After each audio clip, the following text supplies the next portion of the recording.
Je l'ai acheté sur vidéo et après quand je l'ai essayé à la maison, c'est vrai que j'ai fait je crois 3 sauts et j'ai dit j'ai une craque là.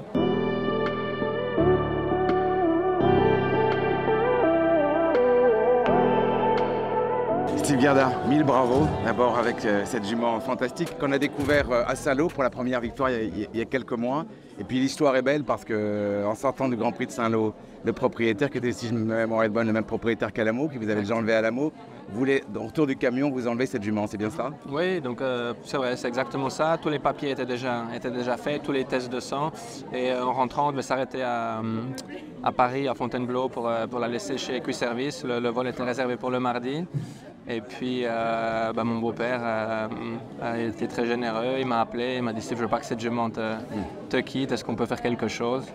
Et puis voilà, j'ai appelé le propriétaire et je lui ai dit que j'avais quelqu'un qui était d'accord de m'aider pour la garder. Et on a parlé, on va dire, pendant quelques téléphones aller-retour et c'est vraiment juste à 1 heure de la déposer à Paris où il a dit d'accord, où il a accepté et voilà. Et donc mon beau-père, j'ai la chance qu'il saute dans le train. Ouais. Alors, ce qui est toujours assez formidable avec vous, c'est de suivre la progression que vous avez avec vos chevaux. Cette jument-là, vous l'avez attendue tout doucement, 135, 140, sans qu'elle soit, pardon de le dire, tellement incroyable à regarder au bord de la piste. Vous aviez des sentiments particuliers? Oui, toujours. Vraiment depuis... au départ, je l'avais acheté sur vidéo.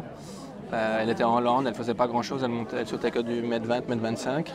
Et c'était pendant le Covid, donc pas trop se déplacer. Je l'ai acheté sur vidéo et après, quand je l'ai essayé à la maison, c'est vrai que j'ai fait je crois 3 sauts et j'ai dit j'ai une craque là. Elle était meilleure encore que ce que je pensais. Et voilà, le propriétaire mexicain Gérard de chercher un cheval. Donc il m'a dit voilà, si tu veux, il y a une bonne jument ici. Et puis donc il l'avait acheté, il l'a gardé quelques années chez moi. Et c'est vrai que j'ai toujours eu l'impression, lui aussi était toujours déçu parce qu'il n'y croyait pas. Et alors que moi, je disais toujours non, ça va venir parce que le sentiment, elle m'a toujours vraiment donné le sentiment qu'elle avait quelque chose de spécial. Et c'est pour ça que j'ai toujours énormément cru en cette jument. Alors, vous la jouez modeste, mais vous étiez quand même bien motivé en venant ici à Bordeaux parce que je crois qu'en quittant les écuries, vous avez monté la jument dans le camion et dit à votre épouse, cette fois je vais gagner le Grand Prix Coupe du Monde et enfin je pourrais appeler ton papa et lui dire qu'on n'a pas fait 4 pas mais qu'on a gagné. Quand même, vous aviez cette motivation forte. Hein? C'est vrai, je l'ai déjà dit souvent et ça ne s'est pas passé. donc voilà, mais c'est vrai que j'étais motivé, elle a très bien sauté à Amsterdam la semaine passée, elle a fait le Grand Prix du samedi soir, elle a fait une faute qu'elle ne fait pas normalement, mais vraiment j'avais un très bon sentiment.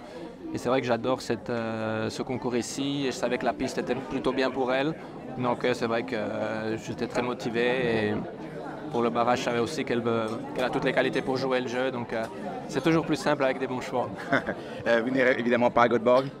Non, hein, non, j'ai une douzaine de chevaux qui m'attendent en Espagne pour 3 semaines de tournée au Sunshine Top. Okay. Bravo. Merci. Et on vous retrouvera évidemment à la finale. Vous n'avez pas encore fait votre choix, soit double jeu, soit cette fille de My Lord Carthago. Coup de chapeau. Merci beaucoup, Steve Garda. Merci.